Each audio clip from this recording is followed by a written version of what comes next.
Irmãos, então bom dia então. Vamos dar continuidade à nossa aula aí. Presbiterianismo, né? Nossos temas aí sobre deveres dos membros, né?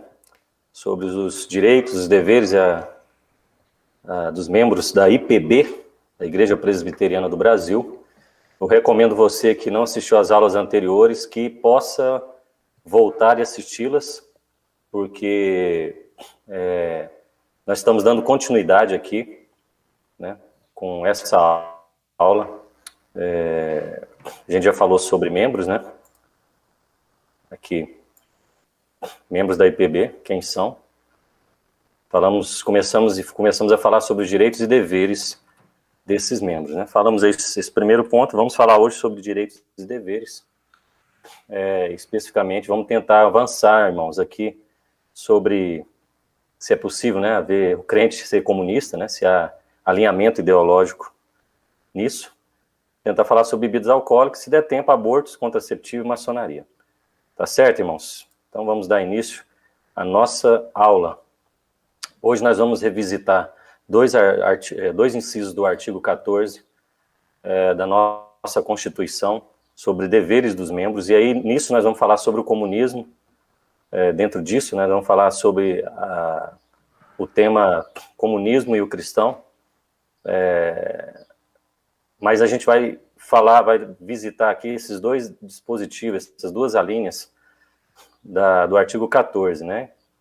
Sobre os deveres dos membros da Igreja Presbiteriana do Brasil, conforme o ensino e o Espírito de nosso Senhor Jesus Cristo.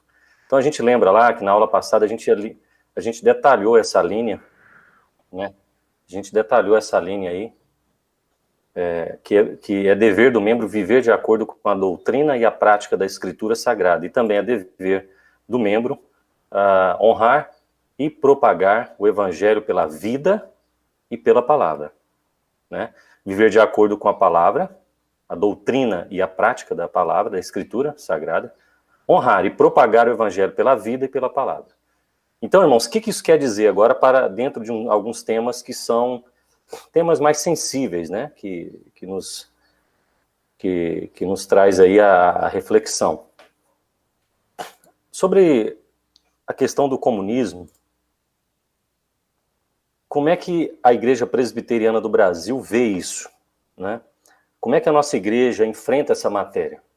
Nossa igreja, como os irmãos todos sabem, tem o Digesto Presbiteriano, que é um documento, é uma espécie de jurisprudência da nossa igreja, né? São decisões do Supremo Concílio que esclarecem temas difíceis, polêmicos, dúvidas, consultas, pesquisas que são feitas, né, pelas igrejas, presbitérios, na linha, né, na cadeia dos sínodos, até chegar no Supremo Concílio, são feitas essas pesquisas e o Supremo Concílio busca respondê-las através da palavra de Deus, né? Sempre fundamentado na palavra de Deus. E aí vem a pergunta: há compatibilidade entre o comunismo e a fé cristã? É possível isso? Irmãos, de plano já, a gente já pode dizer, né? Eu queria que tem irmãos que às vezes possam ser alinhados à ideologia, enfim, comunista, né, socialista, marxista, e eu queria falar sobre isso com muito temor, né, com muito respeito à palavra de Deus, né, e com muito respeito aos irmãos que têm, por acaso, algum alinhamento nesse sentido, tá? Político, ideológico. Mas nós queremos aqui saber, o que importa para a gente é saber o que a palavra de Deus diz, né? Com base nos documentos da Igreja Presbiteriana do Brasil, com base na doutrina bíblica, com base na palavra de Deus. Então, pastor, tá me ouvindo aí? Tudo bem, né? Estou te ouvindo perfeitamente. Tá ok. Então, a compatibilidade, irmãos, entre o comunismo e a fé cristã, de plano, irmãos, nós vamos dizer, tá? Que não há. Não há, irmãos. Em nenhum momento é possível alinhar ou compatibilizar, né, ou criar algum tipo de comunhão entre a fé cristã bíblica e o comunismo. Eu quero aqui, irmãos, fazer uma introdução apenas dizendo o seguinte, que muitas vezes o comunismo, né, a gente usa o comunismo como um sistema político. Na ciência, na filosofia política, na ciência política, né, quando se estuda sobre comunismo, socialismo, marxismo, a única divisão que se faz sobre isso é que o comunismo é um sistema político, certo? O socialismo, um sistema econômico. Mas do ponto de vista ideológico, eles se fundem e se relacionam, tá? Na verdade, o comunismo geralmente é considerado uma etapa final do socialismo. Então você primeiro começa com o sistema político, depois você termina com o socialismo, né? Então o que é isso? O que é isso? Comunismo, socialismo? É um grupo amplo assim, de filosofias econômicas e políticas, idealizadas por vários filósofos, não é só Karl Marx, né? A gente costuma falar só de Karl Marx e Engels, mas você tem Gramsci, você tem vários estudiosos nessa área que que desenvolvem essa filosofia política e econômica, tá bom? E até cultural, tá certo? Então é um conjunto de filosofias econômicas e políticas que são ligadas a esses movimentos políticos, intelectuais, né? São trabalhos teóricos que se desenvolvem desde o século passado, ganharam mais força na Revolução Industrial, na Revolução Francesa, né?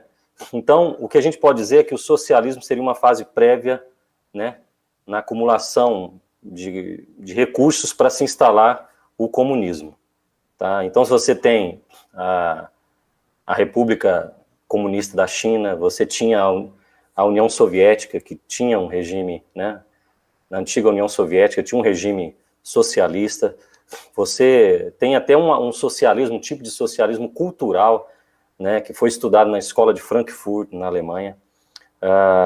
Então, irmãos, é uma ideologia política, né, que pretende promover uma sociedade que se diz igualitária, sem classes sociais, apátrida, porque tudo isso tem problemas aí dentro, aí, né, baseado em propriedade comum dos meios de produção. E os principais nomes, irmãos, né, são Karl Marx, que desenvolveu muito isso aí. Eu vou até falar sobre um livro dele, né, sobre esse tema. E ele é um dos maiores nomes, né, vamos dizer assim, que desenvolveu o socialismo, né, a revolução proletariada, a questão da revolução encabeçada pelos trabalhadores nas cidades, no campo, né. Então, o comunismo, uma definição assim de Engels, é a doutrina das condições de libertação do proletariado. É mais ou menos essa a ideia. Essa seria a filosofia do comunismo. Agora eu quero entrar nos pontos que chocam, certo? E que estão nos escritos de Marx, de Engels, que estão dentro do material acadêmico, né, do comunismo, do socialismo, tá bom? Do marxismo, e que chocam com a fé cristã. Tá bom, irmãos? Então, primeira coisa aí, eu quero falar de uma resolução que a Igreja Presbiteriana editou desde 1954, irmãos. Desde 1954. Olha só, os irmãos lembrar, a nossa Constituição, depois do livro de ordem, que era usado na Igreja Presbiteriana, que vinha lá dos Estados Unidos, né? Quando a gente ainda estava se organizando como a igreja brasileira, né? Quando nós organizamos a nova Constituição nossa da IPB, logo em seguida, em 1954, né? Porque a nossa Constituição é de 1950, a nossa Constituição atual, ela, no formato que ela tem hoje, ela foi editada em 1950, né? Os códigos de disciplina, o princípio de liturgia. Então, logo em seguida, a nossa Constituição, quando a edição da nossa Constituição em 1950, em 1954, a Igreja Presbiteriana, né, já publicou pelo Supremo Concílio, que antes era Assembleia Geral, pelo Supremo Concílio, um documento sobre o tema, porque já existiu esse problema já naquela época, uma discussão sobre isso, né, no período pós-guerra e tudo. Então, tratando o tema, e olha só o que diz essa resolução, olha, sobre se um membro da IPB com ideias francamente comunistas pode tomar parte nos trabalhos da igreja, como dirigir classe da IBD, etc. O Supremo Conselho resolve que há incompatibilidade entre o comunismo ateu e materialista e a doutrina bíblica e os símbolos da fé da IPB. Ou seja, está dizendo que não há compatibilidade. Não há compatibilidade entre o comunismo ateu e materialista, eu vou falar disso agora há pouco, e a doutrina bíblica e as confissões de fé que nós adotamos. Em referência à atitude cristã quanto ao comunismo, persistimos em pregar a realidade do poder transformador do Evangelho de Cristo, crendo que o comunismo é uma filosofia de vida contrária ao espírito e à doutrina evangélica. Talvez, irmão, você possa estar daí questionando essa resolução no seguinte sentido. Ah, mas Roberto, a resolução está dizendo sobre o comunismo ateu e materialista.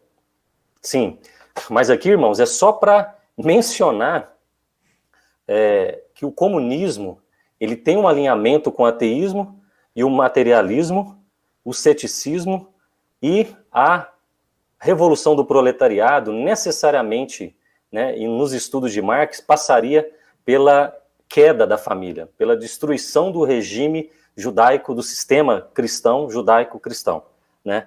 O que eu quero dizer aqui é o seguinte, o comunismo ateu e materialismo, ateu e materialista, né, melhor, é uma parte do marxismo, do chamado marxismo-lenista, lá da União Soviética, que rejeita a religião. Por isso que a resolução trouxe isso, certo? Lá na época das origens, lá da filosofia de Marx, lá na União Soviética, essa filosofia marxista-lenista, né, do comunismo, numa linha ateu e materialista, rejeita a religião, né, e depende desse entendimento materialista da natureza. Ou seja, não há uma divindade que criou a natureza. A natureza é produto do acaso, ou é produto quando a gente vai falar sobre isso, né, é uma matéria autocriada e autoprodutiva, certo? Vê que ela vai chocando com a palavra de Deus. E aí a gente continua. É por isso que Marx, em seus escritos, né, diz que a religião é o ópio do povo, né, no sentido de que leva as pessoas a aceitar um sofrimento na terra, a ter uma esperança de recompensa eterna, né, e isso não é bom para o marxismo, porque isso tira a mobilização da classe proletariada. Ah, não, se você tem que sofrer na terra e tem que se esperar com a recompensa no céu, isso não está alinhado com o comunismo, entendeu? Por isso que a religião é ópio do povo, no marxismo comunista, né? E aí ele vai promover com isso o ateísmo, e vai defender que a religião deve ser abolida, irmãos. Tá vendo? Vamos aprofundando, irmãos, vamos aprofundando, os irmãos vão percebendo. O ateísmo marxista-leninista, né, então, tem essas raízes, tá? E aí tem vários filósofos que defendem esse mesmo alinhamento, esse mesmo pensamento, né? George Frederick, Ludwig Feuerbach, Karl Marx, Lenin, Engels, tá? E aí, irmãos, o marxismo ele não para aí, ele tem várias derivações. Eu falei, tem marxismo chinês, né, centrado nos camponeses, tem um comunismo soviético, centrado na classe trabalhadora. Na Alemanha, a escola de Frankfurt desenvolveu o marxismo cultural. E tudo isso, irmãos, à época, quando, lá para a década de 50, isso gerou sofrimento intenso nos países europeus e russo, e na Rússia, aos cristãos. Tanto é que esse livro aqui, tá dando para ver, pastor? Tô vendo. É importante lembrar, Roberto, que todos esses filósofos citados, eles nasceram na época do Iluminismo, né? Sim. O Iluminismo, ele veio com a proposta de que a iluminação para o mundo vinha, então, da razão. Razão. O homem é o centro. Deixando de lado a fé. Então, por isso que explica aqui essa questão do ateísmo materialista, né? Porque toda essa ideologia filosófica surgiu no Iluminismo, que desprezava e negava a fé em detrimento à razão. Isso.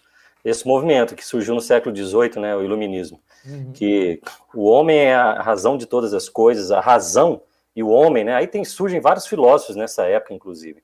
E, evidentemente, surgem também os pensamentos marxistas, né, alinhando essa questão em seguida, né? Então, pastor, eu só queria dizer o seguinte, que isso gerou muito sofrimento nos cristãos, aos cristãos daquela época. Está vendo esse livro aqui? Consegue ver, pastor? Chega mais perto da câmera. Assim, agora sim. Aqui, irmãos. O Contrabandista de Deus. O Contrabandista de Deus. É porque você embaçou a tela, aí ele... Ah, tá. Aqui dá? Aí dá. Contrabandista de Deus, irmãos. Aqui, esse livro aqui é escrito pelo irmão André, que é o fundador da missão Portas Abertas. Quem já leu esse livro sabe o que a gente está falando sobre o marxismo e sobre o comunismo. O comunismo nos países europeus perseguia, lançava em campos de concentração, torturava, enfim, fechava igrejas, aprisionava cristãos e famílias cristãs. Né, nessa época, nessa década, nesse período, né, meados do século XX, e o irmão André, depois de um chamado de Deus, num evento de jovens, ele viu que os jovens morriam pelo marxismo, mas não viu ninguém morrendo pelo cristianismo, ninguém levando a palavra. Ele viu movimentos de jovens e depois ele falou, calma aí, eu vou fazer o seguinte, então eu vou pegar meu fusquinha e vou entrar na cortina de ferro, que era chamada cortina de ferro, né, onde o comunismo se instalou na Europa, Alemanha Oriental, Hungria, enfim, na Rússia, na Albânia, na Alemanha, né, oriental. E ele passou a ter esse chamado, ele encarou esse chamado e passava com o fusquinha dele cheio de Bíblia para consolar, levar para os irmãos perseguidos nesses países. Tá? Só para ter uma ideia, irmão, se houvesse um alinhamento do comunismo com a fé cristã, isso não teria nem existido na história, meus irmãos. Né? Pode até dizer, algum irmão dizer, mas o comunismo evoluiu. Eu vou mostrar que não, irmãos. Olha só, e se for evolução, a gente não sabe para que sentido.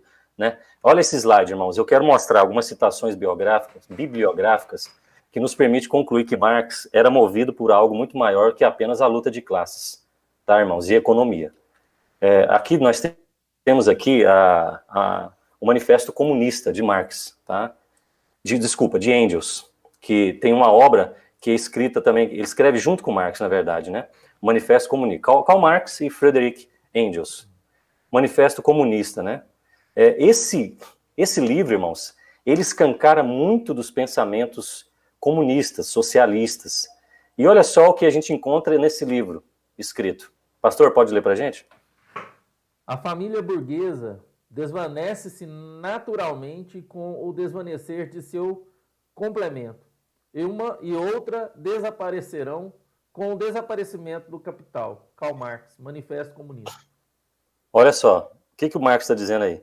Que para se implementar a revolução do proletariado, seria necessário você acabar com a família burguesa. E a família burguesa está fundada em quê? Quais são os valores da família burguesa? Está fundado nos valores cristãos. E os valores cristãos fomentam o quê? O capitalismo. E o capitalismo atrapalha o quê? A revolução comunista. É por isso, Roberto, que... É por isso que Cuba é daquele jeito, é por isso que Venezuela é desse jeito. É por isso que não se admite, entendeu? Pode falar, pastor. É por isso que, infelizmente, né, a gente vê hoje o resultado aí de uma era... Gente, eu quero deixar bem claro aqui, irmãos, que a gente nós não estamos puxando sardinha nem para o lado direito e nem detonando o esquerdo. A gente quer ser simplesmente bíblico, puramente bíblico aqui. O Roberto aqui, a gente está deixando, nós não queremos entrar em política nenhuma aqui, tá bom, irmãos? A gente só quer falar da Bíblia, trazer as questões da Bíblia, né? E é por isso que nas escolas, os livros usados para ensinar no ensino fundamental 2, a Ana Luísa me perguntou uma vez que o professor dela estava ensinando que calvinismo era totalmente capitalista e pregava que só era salvo quem tinha dinheiro. Aí eu falei, ainda bem que você sabe o que é calvinismo, né, Ana Luísa? E ela falou, não, eu discuti com meu professor e tal. Né? Por quê? Se você lê Instituto de Calvino, lá tem uma parte no Instituto de Calvino que fala que todo cristão, ele não pode ser acomodado, ele tem que trabalhar e ter reservas. E a Bíblia fala aqui, quem não trabalhar não coma, né? Então, assim, aí, rapaz, esses historiadores que escreveram livros de cunho marxista, de tendência marxista, eles vão detonar mesmo qualquer segmento cristão. Sim. Inclusive o André Lima, Leandro Lima, melhor, estou até olhando aqui, procurando o livro dele. O Leandro Lima, quando ele escreve um livro, o futuro do calvinismo, e ele fala sobre isso, sobre essas discussões de que o calvinismo seria usado pelo capitalismo, o capitalismo se valeu do calvinismo, e ele vai separando as coisas, né? Um é um sistema doutrinário de fé, outro é um sistema político. É claro que na história do homem, né, na história da humanidade, uma coisa vai se aproveitando da outra, mas não tem nenhum alinhamento direto. Bom, mas vamos continuar aqui, pastor, que eu quero ainda aprofundar mais sobre esse desalinhamento, né, que existe entre fé cristã e comunismo, socialismo ou marxismo. Vamos lá, irmãos, nós vimos aí, olha só, família burguesa, né? Karl Marx, né, como é que ele vê essa questão da família. Vamos ver mais um escrito dele, do Karl Marx?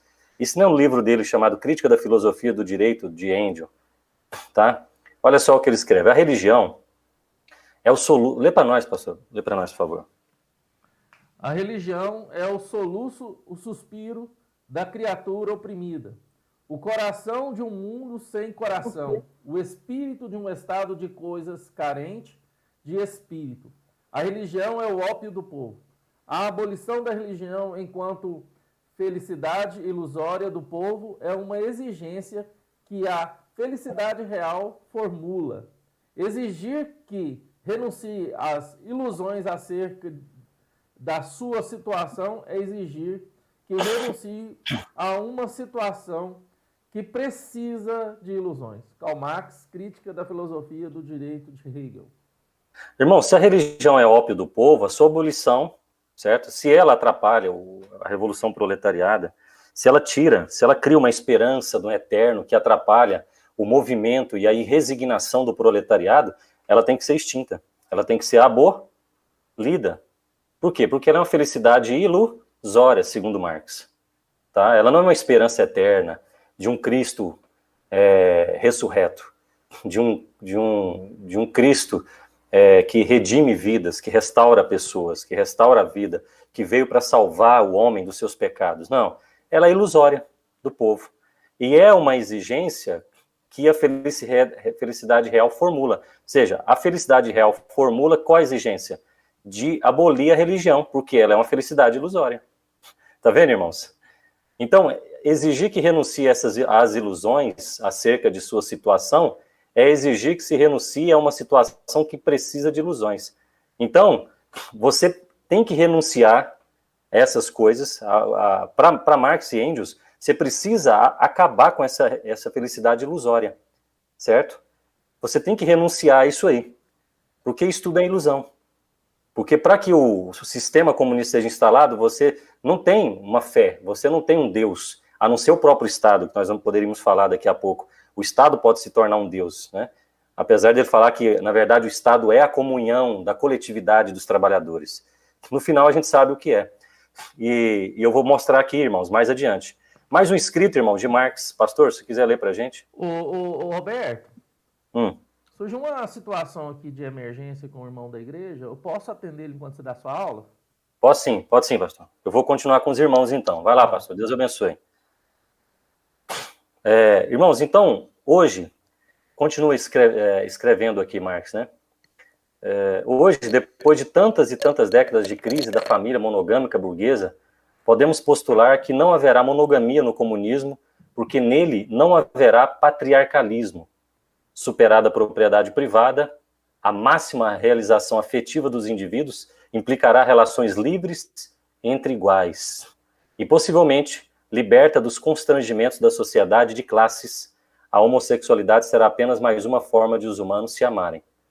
Veja, esse livro aqui é do Sérgio Lessa, é um livro chamado Abaixo a Família Monogâmica. Tá? Escrito, o Instituto Lucas publicou isso em 2012. E veja, irmãos, que a família é um entrave, porque a família traz princípios, né? A família traz valores. E a família é uma das razões pelas quais, até hoje, não se instaurou efetivamente, né, uma revolução comunista em todos os países, porque a família traz uma bagagem de valores que resiste a muitas coisas, né? Nos Estados Unidos, por exemplo, eu visitei uma vez a Filadélfia, na Califórnia, e conversando com alguns americanos lá e tal, eu perguntando sobre armas, por que eles, né, defendem tanto as armas e tal. Eles falaram, sabe o quê? Eles falaram o seguinte, olha, nós como americanos temos uma constituição, temos valores de família, temos princípios da nossa história, da nossa origem, como uma nação livre, e nós trouxemos valores, né, lá do puritanismo, do protestantismo inglês, enfim, nós temos valores de família. O dia que o Estado for contra esses valores fundamentais que a nossa nação tem, nós pegamos em armas e lutamos contra o Estado. Falou desse jeito. Percebe? A família reunida, ela tem esse poder, esse potencial de resistir àquelas influências externas. Então, é por isso que Marx está escrevendo aqui. Esse livro do Sérgio Lessa, né, escrito aqui, Abaixo a Família Monogâmica, são escritos de Marx e Engels, publicados pelo Instituto Lucas. Olha só outro escrito, irmãos, que a gente pode colocar. Tão certo, mais uma parte daquele texto do livro, Abaixo a Família Monogâmica. Tá? Família monogâmica, irmãos, né, nós sabemos. Família feita de um homem e uma mulher. Casamento homem, mulher. E aí, olha o que diz aqui, Marx e Engels. Tão certo quanto o sol nascer a leste, é que sem a superação da família monogâmica, não haverá comunismo. Por isso, hoje como no passado, é preciso ter como parte da plataforma estratégica comunista a palavra de ordem, abaixo a família monogâmica.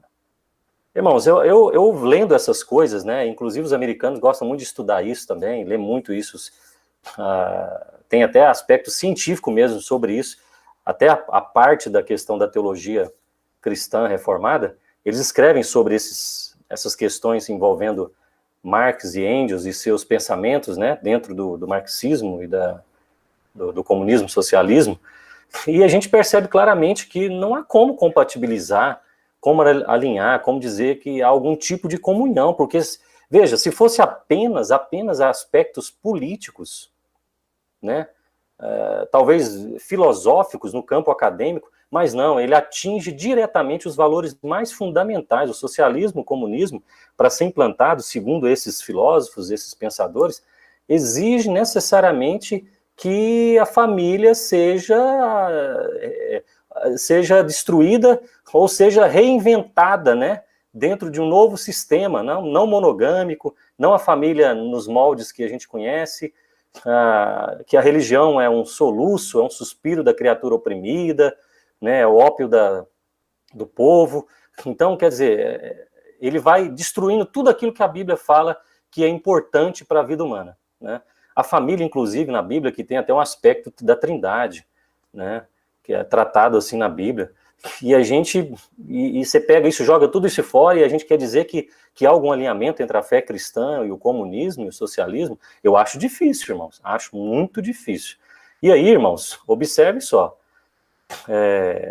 Marx e Engels via a Revolução Socialista como algo que não se limitava, né, ao nosso ver, aos estudos que eu tenho, aqui eu tenho materiais, muito material, se os irmãos quiserem, depois eu posso passar uma enxurrada de materiais, de livros, de pesquisa, de publicações acadêmicas sobre isso. E a conclusão que se chega é que Marx e Engels, né, não via a Revolução Socialista apenas como uma superação da propriedade privada, né, da exploração do homem pelo homem e do Estado. Incluía, em pé de igualdade, irmãos, a exclusão, a superação da família monogâmica, né?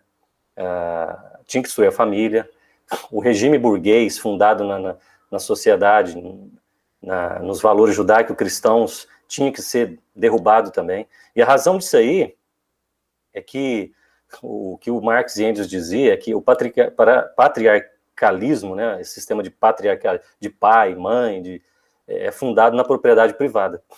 E a propriedade privada é um direito nato do ser humano, né, irmãos? Inclusive bíblico, né? A propriedade, a defesa da propriedade, isso nós encontramos na Bíblia de sobra, né?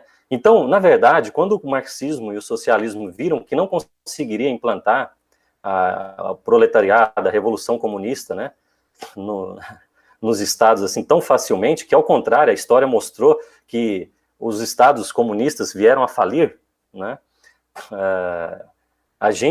aí passou-se o comunismo a buscar uma revolução agora diferente, uma revolução cultural, né? Tinha que mexer com a moral da sociedade. Não bastava apenas mexer com a política e economia. Agora era mexer com aspectos morais. É por isso que entra em família, entra em religião, tá bom? Então, os trabalhadores, segundo tem uma escritora chamada Norma Braga, né, escreve muito sobre isso, irmãos. Quem quiser pesquisar aí, ela é muito boa. Ela fala o seguinte: os trabalhadores, que Karl Marx percebeu, os socialistas, né, os comunistas perceberam que os trabalhadores jamais iriam perceber os seus verdadeiros interesses de classe, né, definidos pelo marxismo, até eles serem libertos, grava essa palavra, irmãos, até eles serem libertos da cultura ocidental, particularmente do quê? Do cristianismo. Eles não perceberiam os seus verdadeiros interesses de classe, os trabalhadores. Olha só o que diz essa análise dos estudos de Marx, né, por Norma Braga, que os trabalhadores jamais iam perceber os seus verdadeiros interesses de classe, né, definidos pelo marxismo, até que eles fossem libertos da cultura ocidental, particularmente do cristianismo, uma vez que todos eles estavam cegos pela religião e pela cultura, e não tinham consciência de seus reais interesses de classe. Olha só, percebe, irmãos? Então, por que a família, o cristianismo, a religião é um entrave para o marxismo? Percebe? Por isso que a nossa resolução lá de 1954, lá atrás que eu mostrei para os irmãos, mostra que não há alinhamento, não há como você alinhar fé cristã e comunismo.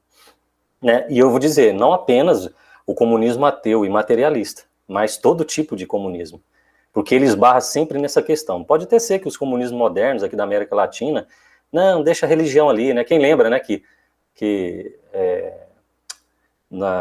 em Cuba, né, Fidel Castro fechou as igrejas, e aí os irmãos começaram a reunir em casa, a igreja cresceu mais, né? Então teve esse episódio, esse evento registrado aí na história.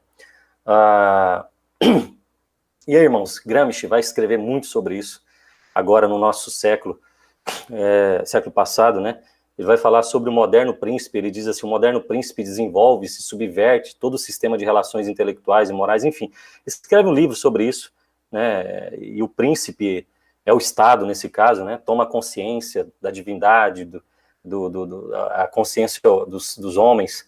Então, tem muita coisa para ser falada aqui, irmãos. Eu poderia, dizer muita coisa aqui sobre isso, e eu recomendo os irmãos a lerem. Por exemplo, tem um livro chamado O Príncipe, né? Gramsci fala sobre que o príncipe é o Estado socialista, e por isso que a gente vê o Estado sendo tão inflado quando você quer instaurar um sistema socialista, né? Você enche o Estado, você põe o Estado para guiar todas as áreas da vida humana, quando, na verdade, a liberdade, né, do cristão mostra que o homem precisa de pouca intervenção. Se a gente viver como cristão, a gente precisa de pouco ou quase nada, sanção, para agir conforme as leis, conforme as regras de convivência, de sociedade. Você vê que ele é do lado oposto, né? Ele põe o Estado sobre o cidadão, e guiando família, intervindo na família, nas áreas que são eminentemente privadas.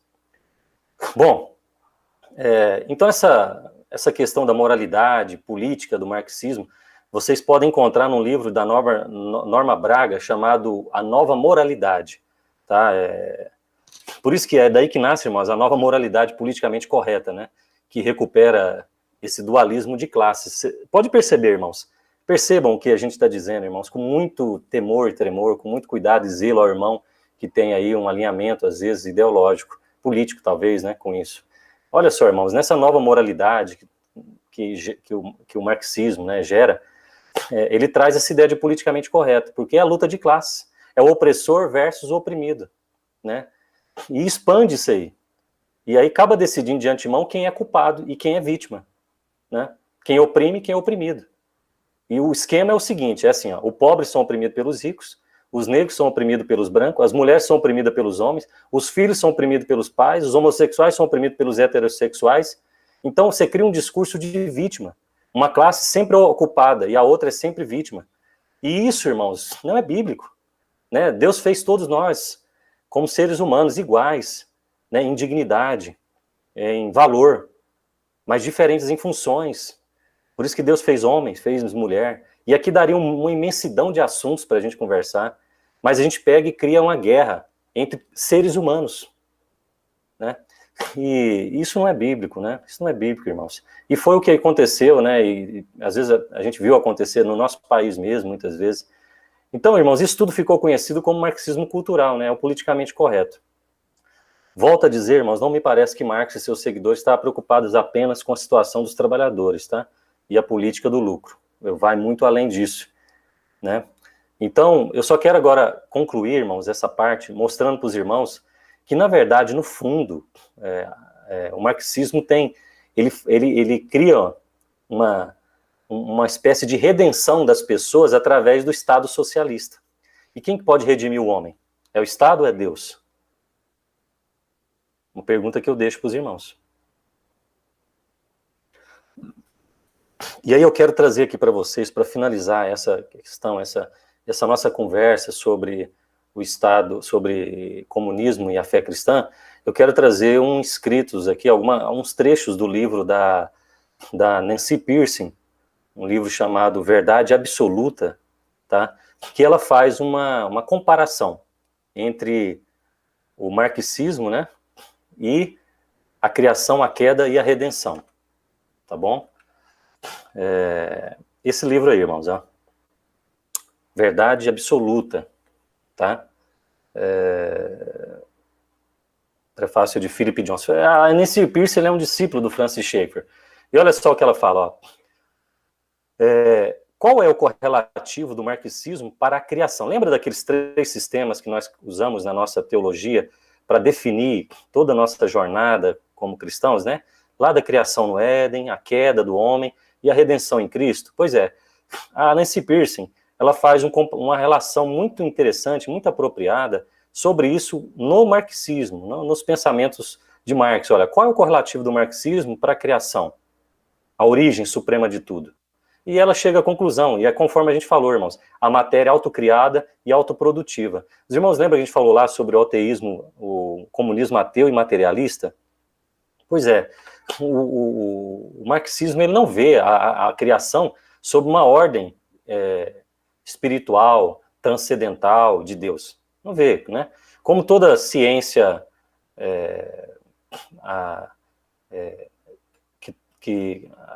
toda ciência cética, né, de Deus, ele vê a criação como uma matéria autocriada e autoprodutiva. A queda para o marxismo, né, qual é a versão do marxismo para a queda? É a origem, e a origem do sofrimento e da tirania é o surgimento da propriedade privada. E para nós cristãos é o quê? É o pecado. Não, mas para o marxismo é a propriedade privada que é o problema do homem. Qual que é o problema do homem para a Bíblia? Para Deus? É o pecado. Né? Todos pecaram e carecem da glória de Deus. Né? E lá em Isaías a gente vê, né? Ele levou sobre si todas as nossas dores, e o castigo que nos traz a paz estava sobre ele, sobre as suas pisaduras fomos sarados. Jesus. Né? Se fosse a propriedade privada, Jesus morreu em vão. Redenção, qual é o método que o marxismo propõe para pôr o mundo em ordem outra vez? A revolução. Derrubem os tiranos e recriem o paraíso original do comunismo primitivo. Qual que é a nossa redenção, irmãos? Jesus. Jesus é a nossa redenção. Né? É o arrependimento do homem. Né? É os seus pecados, arrependimento dos seus pecados. É a confissão diante de Deus de que precisa e depende de Deus. Vê então, irmãos, que não há correlação, irmãos. A conclusão que a gente pode chegar é não há correlação, não há comunhão, não há alinhamento entre comunismo e fé cristã. Né? Se os irmãos quiserem, tá aí o livro Verdade Absoluta, da Nancy Pearcey. Tá bom? Irmãos, não sei se eu falo mais, porque eu tenho 18 minutos, e esse foi o primeiro tema. Eu posso fazer uma conclusão para a gente ficar no no socialismo, respondendo essa pergunta, né? Se é possível um crente ser comunista nesses alinhamentos, né, ideológicos. Segundo a Bíblia ensina, irmãos, o comunismo é errado. E não é apenas em alguns dos seus aspectos, né, ou práticas, ou por causa de abusos, né, que foi associado ao próprio comunismo, né? Mas ele é errado e maligno na sua ideia fundamental. Na ideia fundamental, né? Se a gente pudesse imaginar um perfeito Estado comunista em que não houvesse tirania, campos de concentração, e olha que lá na Rússia já provou que não é bem assim, né? Nós sabemos muito bem o que aconteceu na antiga União Soviética, leninista e tal. Campo de concentração. Mas vamos imaginar aqui, irmãos, vamos lá, que a gente pudesse imaginar um perfeito Estado comunista em que não houvesse tirania, campos de concentração, né? Polícia secreta, propaganda política, nem censura, vamos dizer assim, né? Ainda assim, de acordo com a Bíblia, ele seria inerentemente pecaminoso e maligno. Sabe por quê, irmãos? Porque o comunismo, o capitalismo, o comunismo, né? O comunismo viola a lei moral de Deus, né? Na verdade, alguém vai dizer assim, e o capitalismo, Roberto? O capitalismo não faz nada? Não, o capitalismo também viola a lei moral de Deus, pelos males e os abusos vinculados.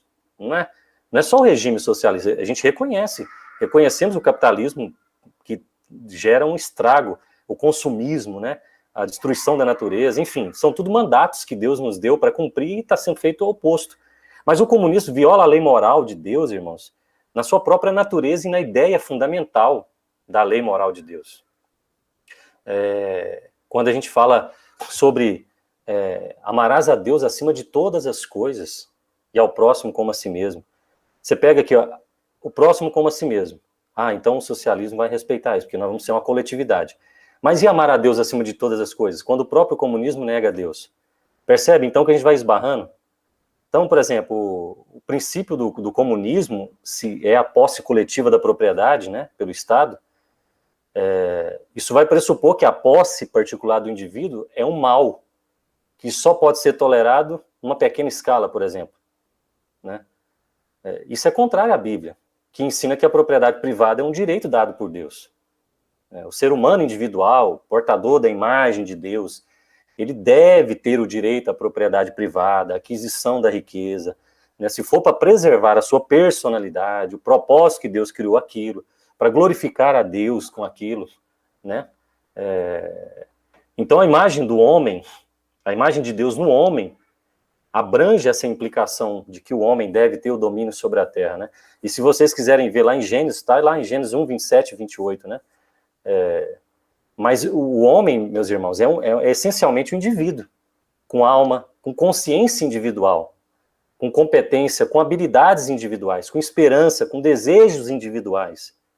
E aí, o que o comunismo faz? Ele pega isso e funde o indivíduo numa massa da humanidade. E isso vai contra a Bíblia, né? Se o comunismo fala aqui, ó, que o indivíduo só existe por causa da massa, da sociedade, né? Isso é contrário à palavra de Deus, que criou o homem com razão, com consciência, com pensamentos, com decisões, né? Ensina a palavra, isso é contrário à palavra de Deus, né? Que nos ensina que a sociedade e todas as instituições sociais existem por causa do indivíduo, para que ele possa alcançar o propósito divino da sua vida e glorificar a Deus, né? Então, você vê, a Bíblia fala de comunhão, de igreja, mas não nega a nossa individualidade. Fala de coletividade, mas sem negar a nossa individualidade. O marxismo tende a negar a nossa individualidade, que glorifica a Deus com esse propósito também, né? Quem possui a alma imortal, a alma mortal, melhor, né? Mas que é redimida, é o indivíduo, não é a massa, não é a coletividade.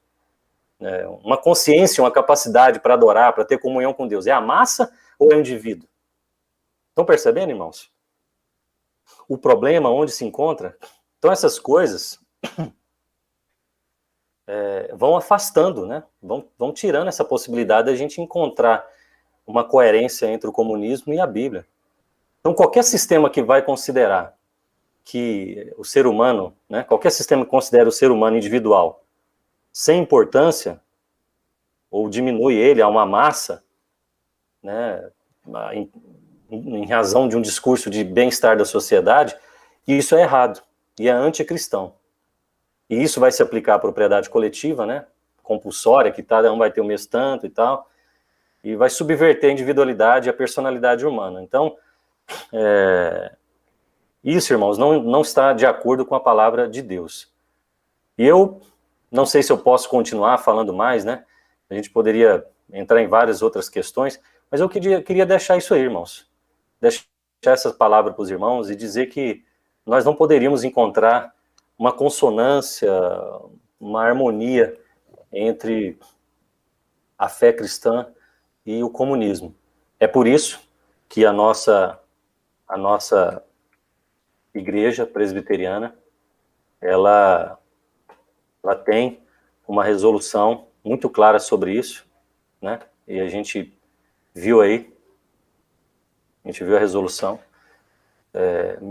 1954, nesse documento 138, que traz para a gente aí que há incompatibilidade entre o comunismo, né? É uma filosofia de vida contrária ao espírito e à doutrina evangélica, tá bom?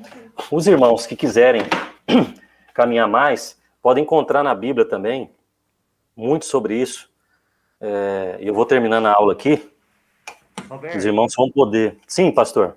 Voltou? Eu peço desculpa eu não ter acompanhado, mas eu estava acompanhando lá do portão da garagem. Aí na hora que você falou que estava terminando, eu vim correndo aqui, porque uma irmã pediu para aguardar ela, mas hoje, como é o dia domingo da família, tá uma correria louca. E aí a gente fica correndo, né, para fechamento do mês da família, mas pelo que eu percebi, foi uma benção a aula, foi uma benção mesmo. Amém. Eu quero aproveitar e avisar que não vai ter aula do pastor Daniel justamente por causa disso também, porque tá corrido mesmo, tá corrido hoje para encerrar o mês da família. Imagino, pastor. Bom, eu termino a aula aqui, pastor, deixando aí a nossa resolução da nossa igreja, né? E respondendo essa primeira pergunta sobre deveres cristãos, né? De que não há compatibilidade entre o comunismo e a fé cristã. Com muito temor, com muito respeito, volto a dizer aos irmãos que têm algum alinhamento ideológico político com esse pensamento, né, comunista. Mas nós queríamos mostrar hoje sobre o que a nossa igreja entende, como ela vê essa questão, e espero que a gente possa ter tido êxito nesse propósito. Tá bom, irmãos? Amém. Deus abençoe, tá? Nós temos muito material, se os irmãos precisar, podem me procurar, eu posso passar para os irmãos. Tá bom? Deus abençoe, pastor. Obrigado, irmãos, muito obrigado. Tenham todos um ótimo domingo.